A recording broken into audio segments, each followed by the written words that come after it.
Hey there. It's going to be a review for session 3 of our Vaesen campaign.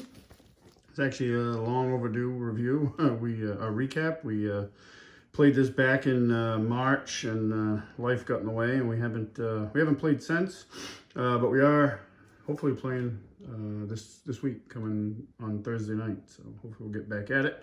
In this session, we started the Dance of Dreams, which is a starter adventure, which is in the core book, which you see in the camera. Great book, really.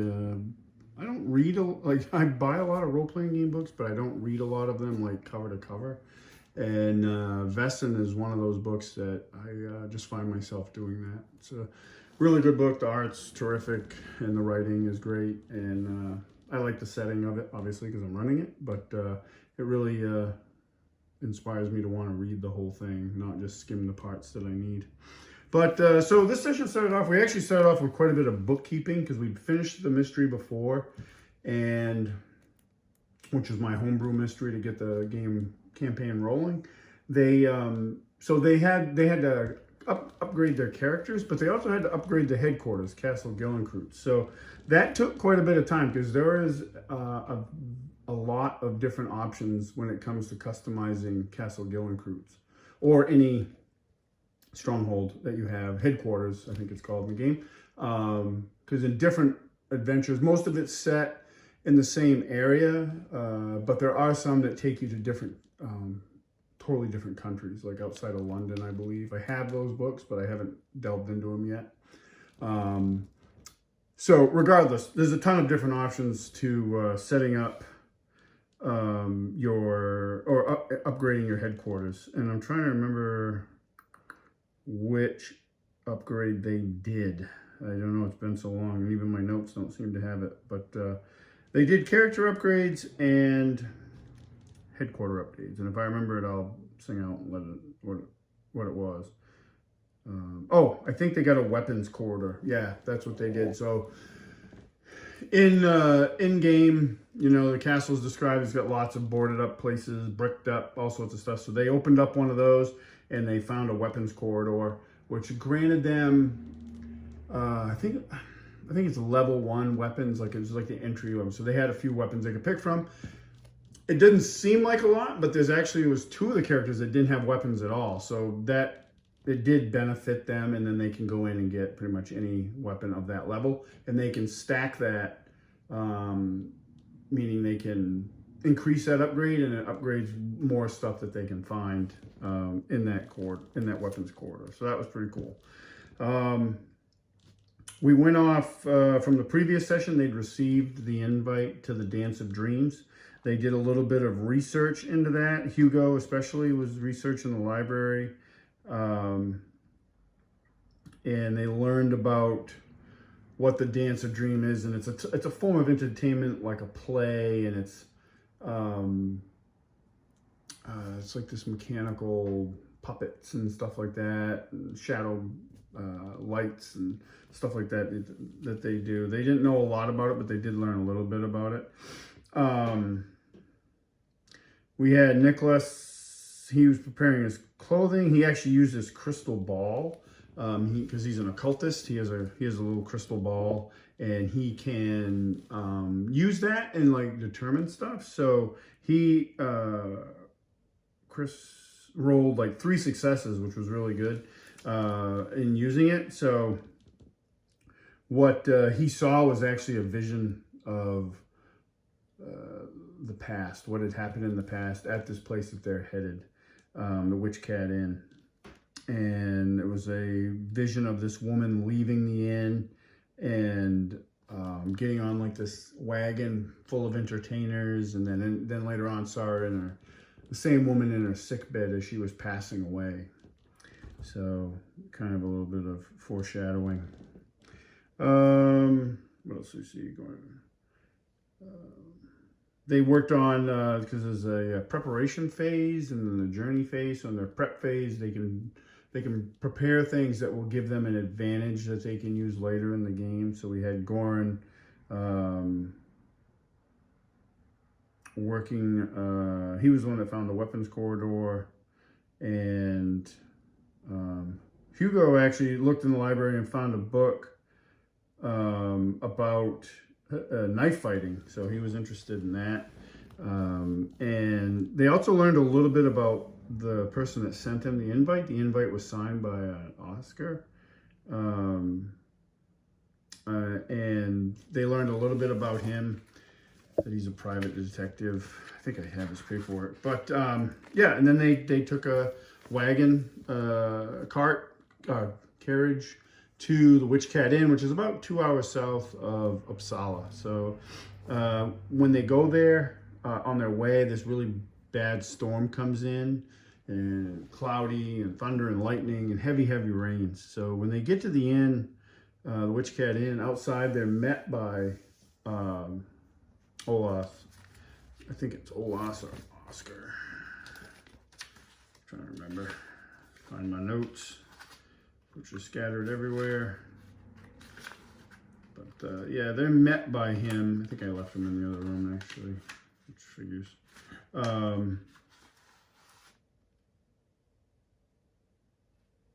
And he fills them in that there's been rumors, well, not rumors, people making claims that after they stayed here, they were suffering from really bad dreams.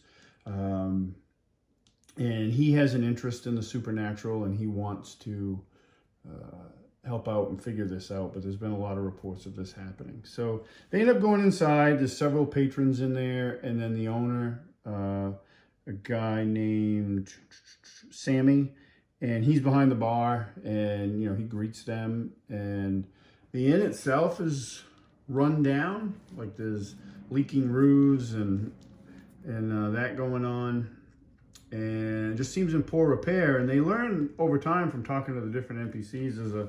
There's another one that they talk to, Jonathan, who he's intoxicated, but he turns out to be Sammy's best friend, and he's a local farmer. And he tells the party that the place isn't run down for a lack of effort. Like, Sammy's always working on it, trying to keep it up, but it just doesn't seem to work. Something's keeping it from the repairs from lasting, and it's just wearing the inn down. They explore around a little bit. They end up upstairs. They end up in the upstairs. They get rooms, and one of them goes up to the room, and near their room is an attic entrance, and they go up in there, and I think that was Hugo that did that. Yeah. So he goes in, and he meets with this teenage girl named Sophia, who's the daughter of Sammy, and learns that she's the one putting on this Dance of Dreams performance. And because for the longest time they keep waiting, like, for entertainers to show up, like, where are the entertainers? And they find out, like, I think through Jonathan, that, like, Sammy would never allow entertainers in his inn. Like, he hates them, and there's a reason for that.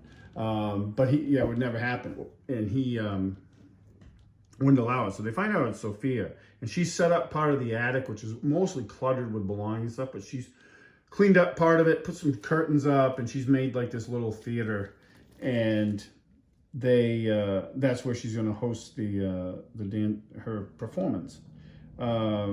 She also talks about how she's afraid, because at one point, like, they show Sammy before they go up there. Let me back up a little bit. Before they go up, Hugo goes up and talks to her. They show Sammy the invitation that they got, and he calls to Sophia. That's how they first see her. And they meet behind the bar in the kitchen, and they can hear him yelling at her, and then they hear, like, impact, like he struck her, and she comes out and she's holding her face, and she's got red mark on her face, and he's very angry. And then she runs upstairs, and then later on, that's when Hugo goes up and ends up talking to her. He learns from her that she's been having these dreams for like 10 months, and it's about this person, and at the end of it, she knows how to set up this whole Dance of Dreams theater. And she also learns that her mom was this woman named Nora that for a time left Sammy to be with an entertainer, and then when she ended up coming back, but she ended up dying. She got sick and died, and that's why Sammy hates entertainers.